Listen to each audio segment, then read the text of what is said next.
Mon esprit va au mot étreindre. On ne peut pas étreindre si on n'a pas de bras, n'est-ce pas? Ce serait vide pour pouvoir étreindre. Vous ne pouvez pas étreindre si vous portez des sacs, ou le manque de pardon, une douleur, ou qu'on cherche à plaire aux autres, n'est-ce pas? Donc un de nos versets préférés, je suis sûre que vous l'aimez, c'est Jérémie 29:11. Je vais le lire dans la version Tob. Car je sais les projets que j'ai formés à votre sujet, dit le Seigneur, des projets de prospérité et non de malheur. N'est-ce pas agréable? Je vais vous donner de l'espoir et un avenir.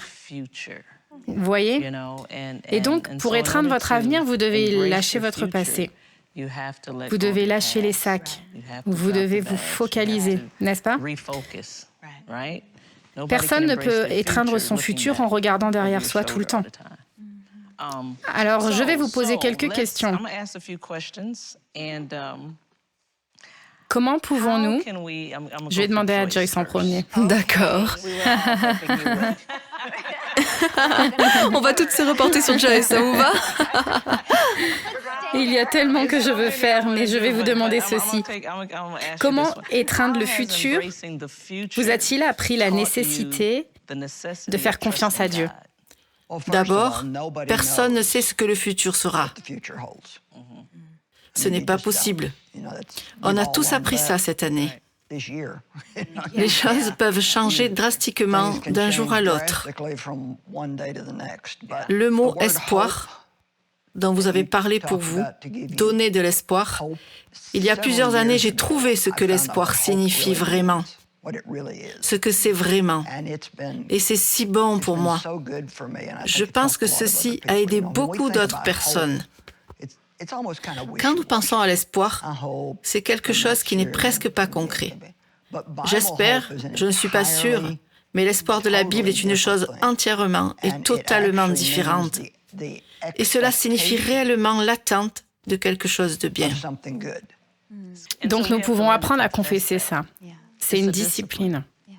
Afin d'arriver à la perspective que vous pouvez attendre que des bonnes choses vous arrivent tous les jours. Parce que c'est l'amour de Dieu, c'est le cœur de Dieu. Et on sait toutes qu'on peut activer la puissance du mal ou la puissance de la vie quand on parle. Il y a de la puissance dans nos langues. C'est si important. On parlait de ça tout à l'heure. Les mots comptent. Les mots comptent. Ceux d'entre vous qui nous regardent, vos mots comptent. Vous devez vous en rappeler.